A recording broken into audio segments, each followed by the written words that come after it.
Bonjour et bienvenue à l'atelier. On poursuit notre aventure guitare classique espagnole, inspirée du modèle FE18 de Torres. On a du boulot aujourd'hui, on s'y met tout de suite.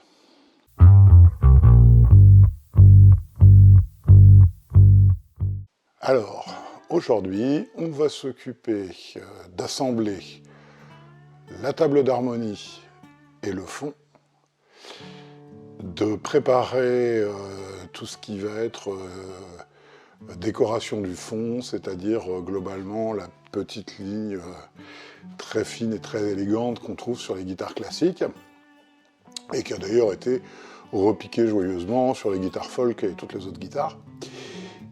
Et puis, on va usiner ce fond et cette table. Je pense qu'on en a déjà pour un paquet de temps. Bon, il faut qu'on colle le fond et puis la table d'harmonie.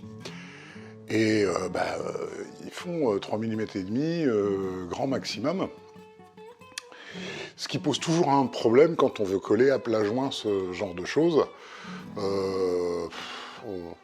J'ai vu des gens qui utilisaient des serre-joints, mais dès que vous serrez, le truc barre comme ça, enfin c'est une boucherie.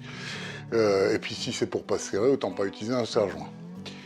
Vous avez vu partout, et d'ailleurs vous avez vu ça aussi sur cette chaîne, la technique qui consiste à tirer du scotch de manière à le tendre, du ruban de masquage ou du scotch sur les deux parties, puis à retourner,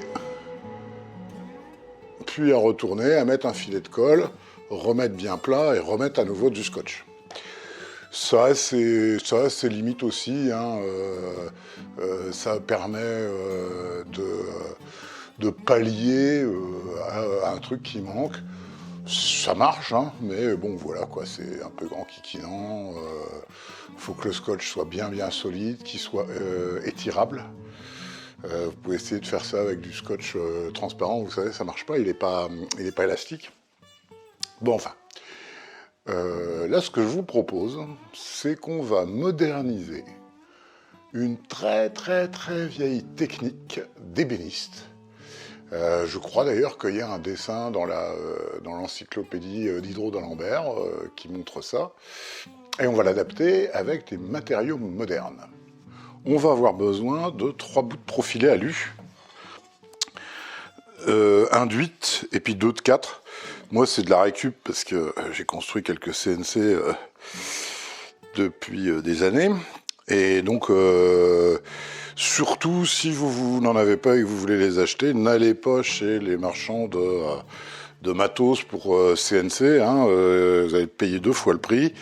Ça se trouve vendu, c'est normalisé, ça se trouve vendu au mètre chez les gens, les distributeurs de matériel pour les vérandas. Puisque c'est très utilisé, ces profils alu bien sûr, pour faire les armatures de véranda.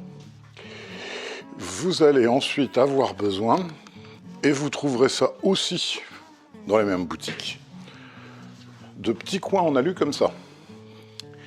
Moi j'en avais récupéré 7, mais j'avais un cube qui fait à peu près la même chose.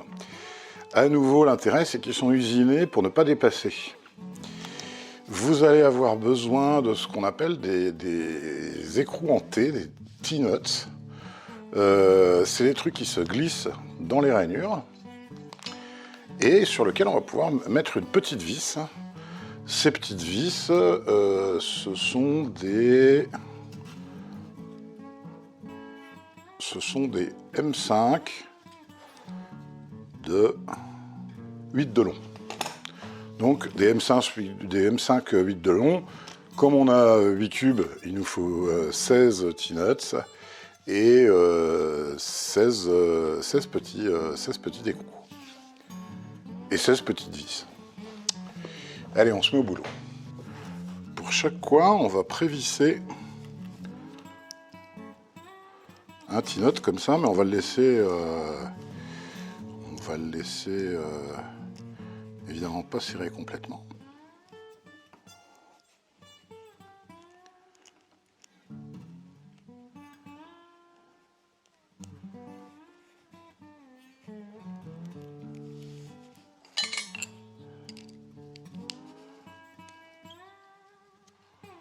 Voilà, comme ça.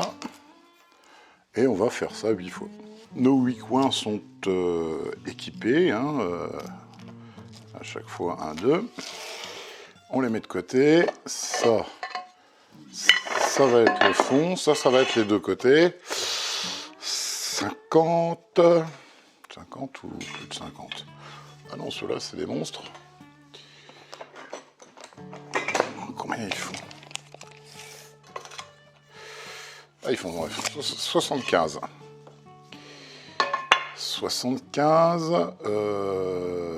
75 moins 8, ça nous fait la modique somme de 67. Ouais, je dis pas. 67. 67 divisé par 2, allez, 33 de chaque côté, on va dire. Un peu moins. Donc, on va dire 33. On n'a pas besoin d'être précis, on ajustera à la fin. Hein. Pareil, 33 de l'autre côté. C'est juste pour prépositionner nos... coins. Et on prend nos coins. Et comme on n'a pas serré, on peut les rentrer. Et là, on peut les serrer, mais sans forcer, hein, parce qu'on aura sans doute des ajustements à faire. Pour être hyper précis au niveau des mesures. Hein. Hop. Alors l'intérêt, c'est ça qui est aussi pratique, c'est que ils font juste eux 20 mm. Donc sur 40, en fait, ça permet de les régler vraiment parfaitement d'équerre. Il suffit de desserrer, de les remettre droit, etc. Donc on va coller ça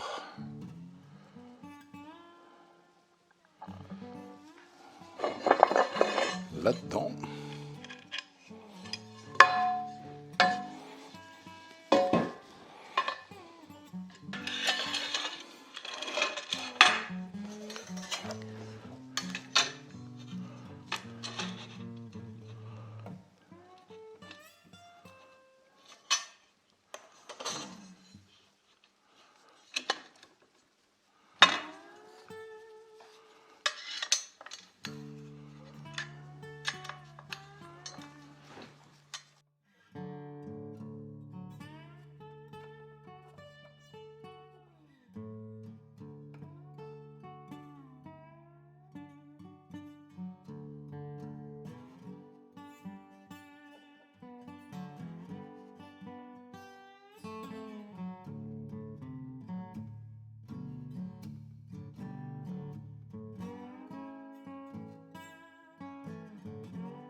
Bien sûr, ça ne nous dispense pas d'avoir un joint le plus parfait possible pour le collage. Hein.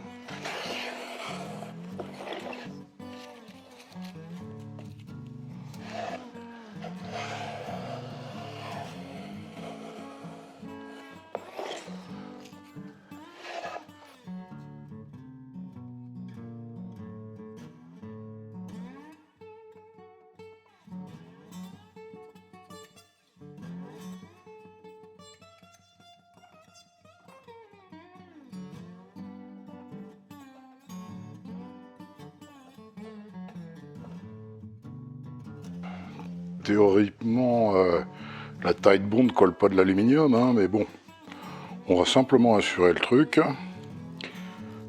On a du scotch là. Ça va un jour se décoller, voilà. On va mettre un bout de scotch là-dessus. Ça évitera aussi les saletés.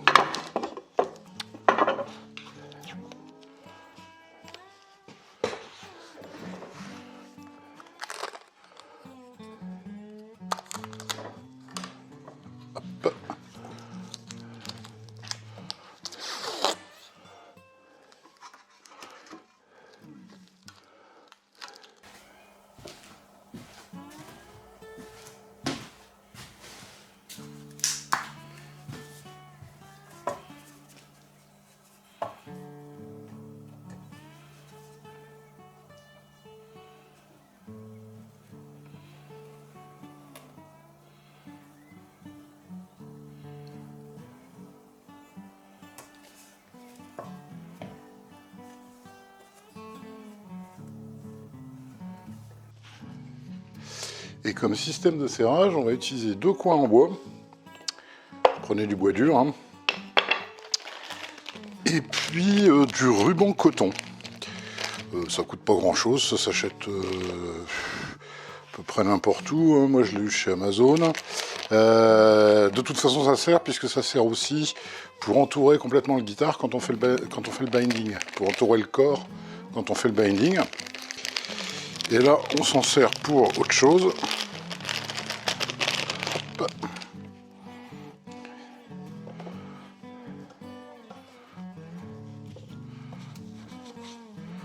On fait un nœud ici.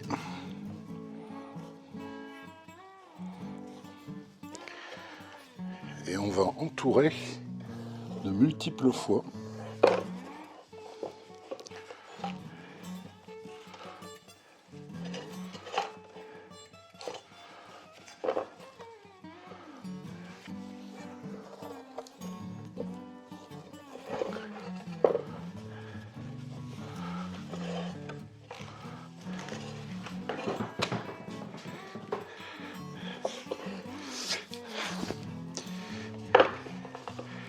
Et là, on va glisser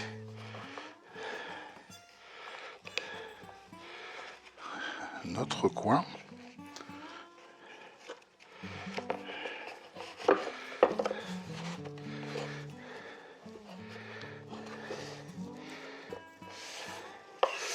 Je vais y mettre aussi du scotch.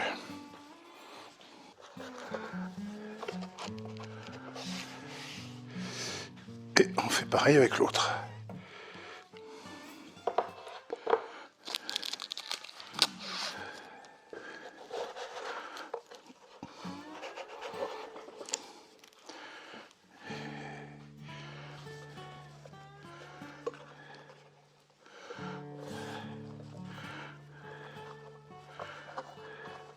Et là, on peut mettre quelques coups de maillet. Ça va encore, bien sûr, tendre.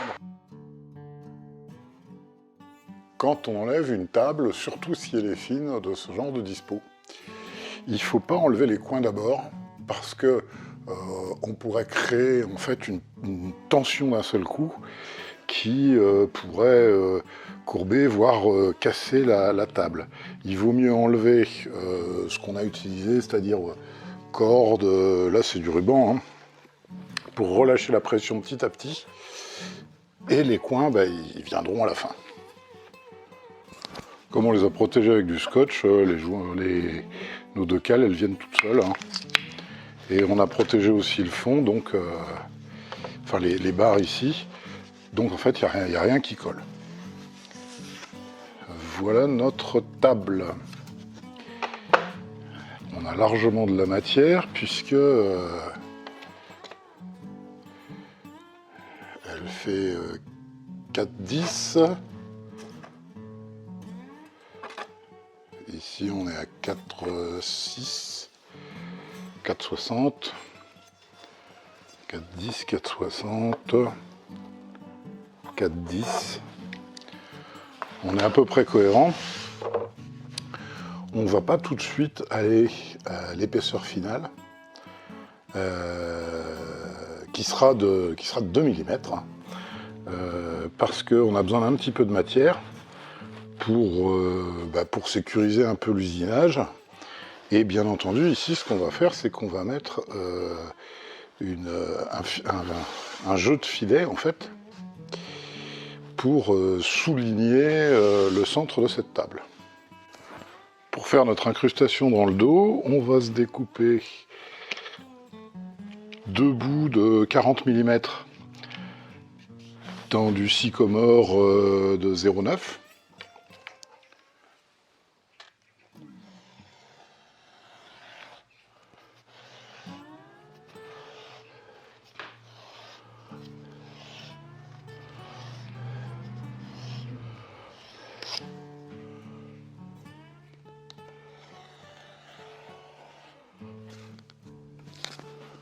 Deux bouts de sycomore en 0,6.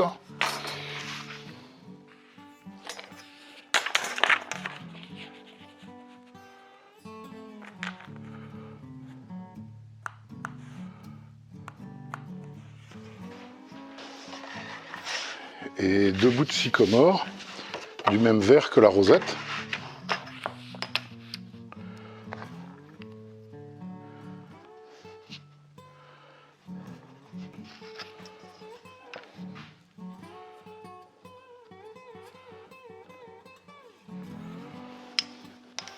Pour rappeler les couleurs de la rosette dans l'incrustation du fond.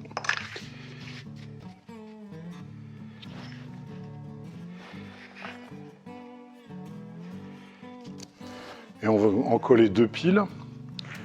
Une pile avec les 3 plaquages et une pile sur laquelle en plus il y aura une chute d'ivoire rose de 3,5 mm d'épaisseur.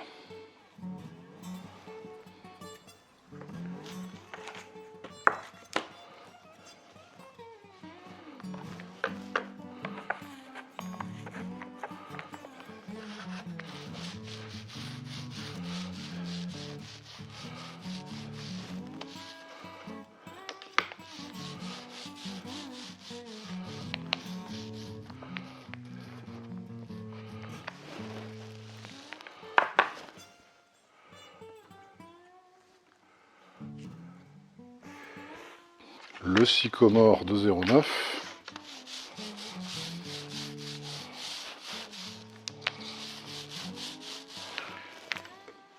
Donc le sycomore de 9 dixièmes.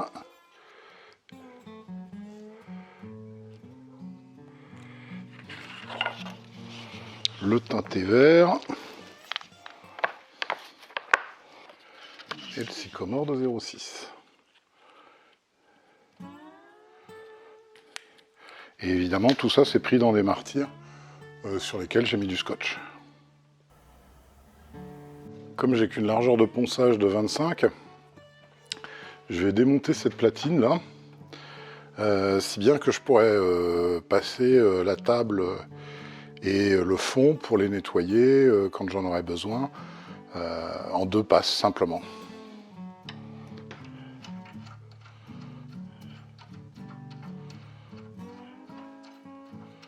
Là, je veux juste nettoyer un petit peu la surface.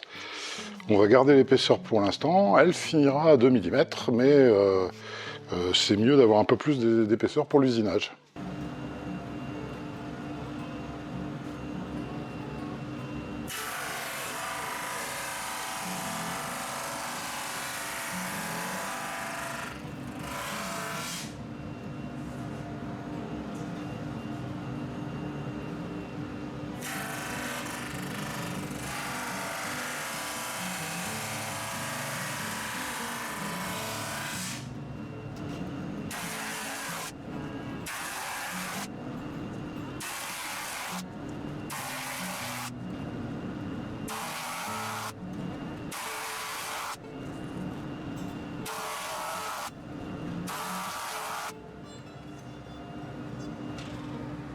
Voilà, on n'a pas enlevé trop de bois, on est à...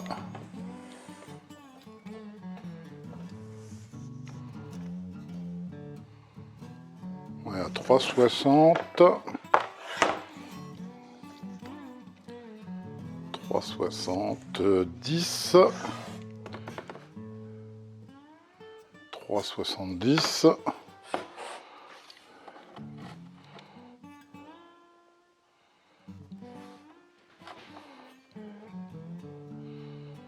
3,69. Bon, voilà.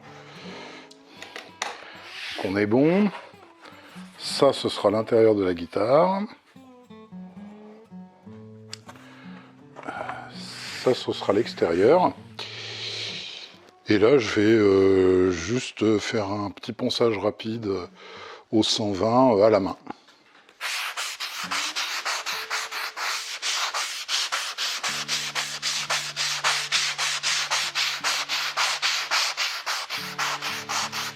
Parce qu'évidemment, là, on est, il y a du 80 sur la calibreuse, c'est assez rugueux. Voilà, j'ai juste effacé les traces du 80 au 120. Et là, ben, on est prêt à l'installer sur un martyr en MDF. On va marquer le centre du martyr Comme ça, on aura une référence pour positionner notre point zéro.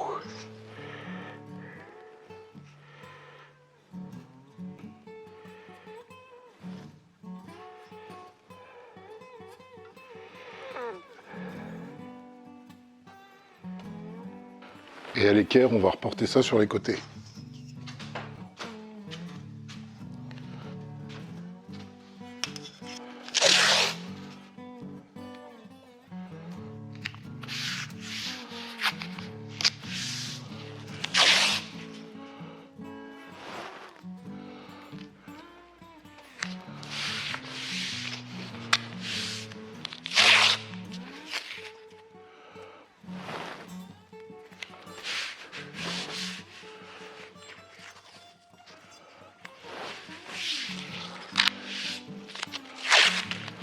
Ah, rouleau neuf.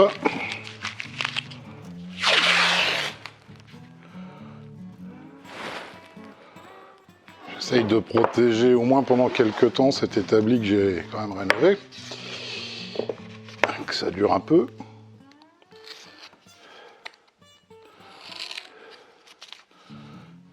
Pour l'installation sur le lit de la CNC, je mets généralement que 2 rubans, enfin 2 longueurs. On va pas non plus usiner des grandes épaisseurs. Hein. Ça tiendra largement.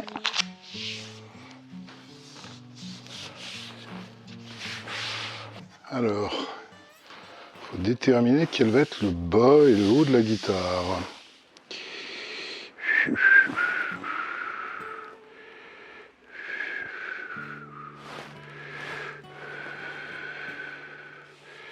J'ai bien envie que ça ce soit le bas.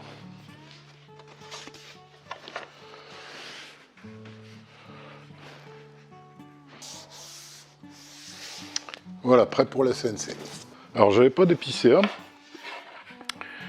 Donc je me suis approvisionné chez Juraton Wood. Je ne suis pas marié avec eux, mais je vous recommande leur qualité de service. J'ai pris une table en épicéa normal, une table en épicéa torréfié, et puis un morceau d'épicéa, que voilà, un quartier. C'est ça qui va nous servir à faire tous les barrages. Enfin, il y aura de quoi en faire. Hein. Donc la table fait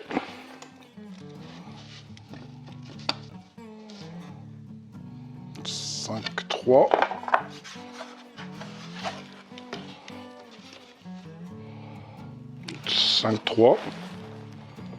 Donc 5,3 mm. Je pense que l'autre est pareil. 5,27. On est bon. Alors cette table, au fur et à mesure, on va la faire maigrir.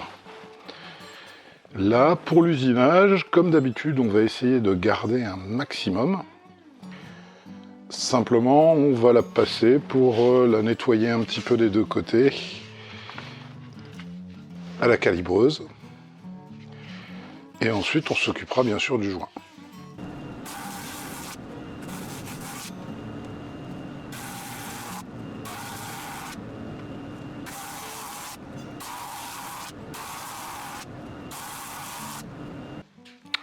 Voilà, on n'a pas perdu grand chose. Hein.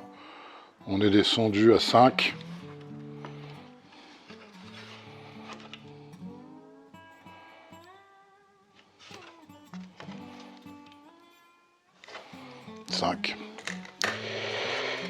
Alors pour ne pas perdre des positions, j'avais fait des petites marques, des petites flèches ici. Donc ça c'est les champs qui vont être collés.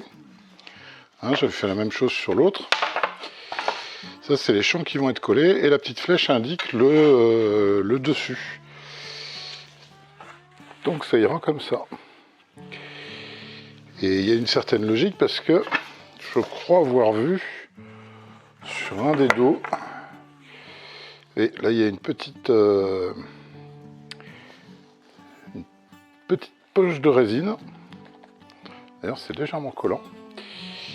Ce qui n'est pas très grave parce que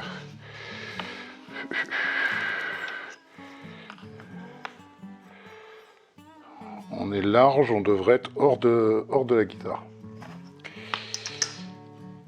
Donc on a... Ça sera comme ça.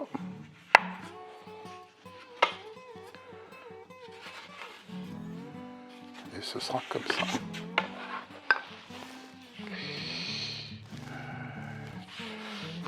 Faut qu'on s'occupe du joint.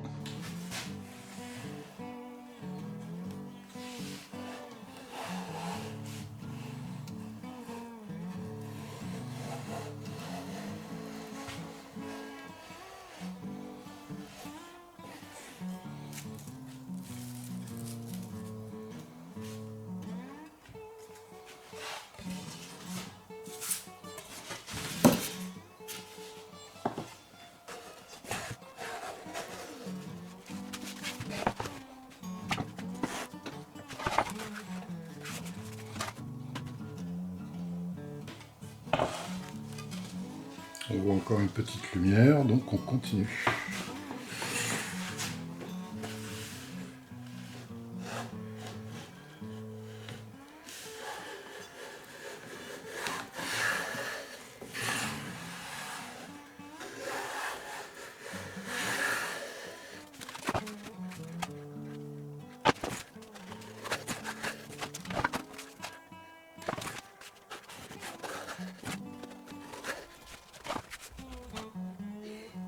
On ne voit plus la lumière, on est bon.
Donc ces deux bouts vont représenter le filet standard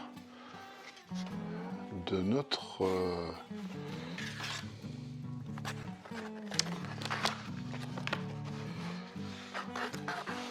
ça va être le filet central de notre dos de guitare.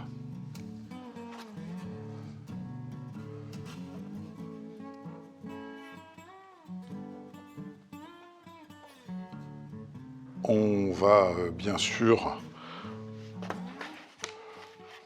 couper 1,5 mm et réduire à 500 de long, ce qui est largement suffisant. Pour réduire à 1,5 mm, ben on va utiliser la petite scie à ruban.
Alors pourquoi je l'ai fait en deux parties?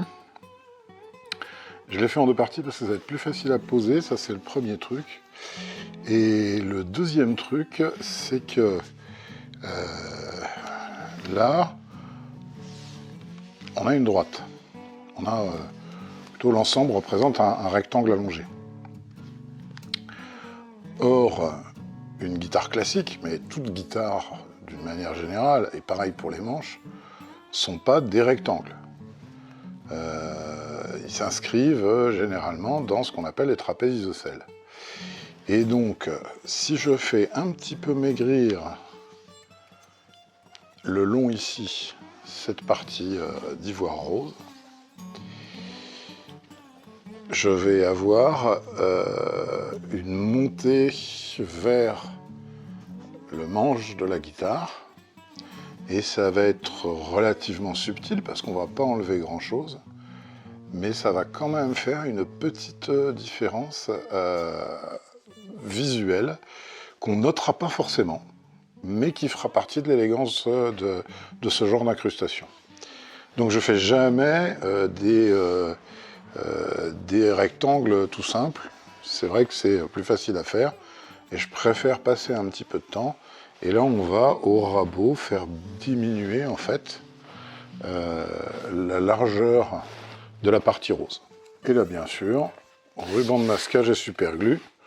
On va le coincer entre deux bouts de CP. Et l'ensemble maintenu sur ce martyr, et ce sera parfait.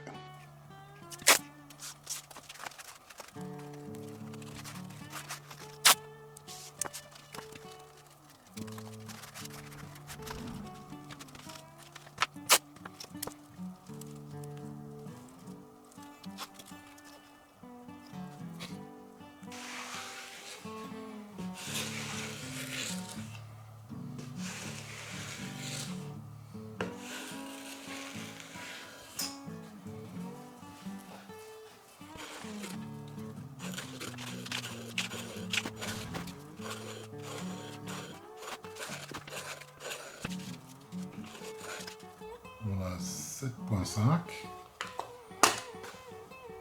on a 8.5. Donc c'est pas grand chose, mais ça va donner un peu plus d'élégance à cette incrustation. Bon, je trouve qu'on a assez bossé pour aujourd'hui, il faudra une suite bien entendu. D'ailleurs, si vous voulez pas risquer de rater cette suite, et que ça n'est pas encore fait, faut s'abonner, hein. Ça permet comme ça de suivre tous les épisodes et puis pas être obligé de prendre des notes, de retourner en arrière, etc. Demi-heure de vidéo, c'est bon, là, je fais une pause. Et vous n'oubliez pas, bien sûr, si vous avez besoin d'une table ou d'autres choses d'ailleurs, puisqu'il y a maintenant un nouveau rayon à la boutique, de passer y faire un tour, voire de dépenser des sous. Et puis, ben, on se retrouve la prochaine fois.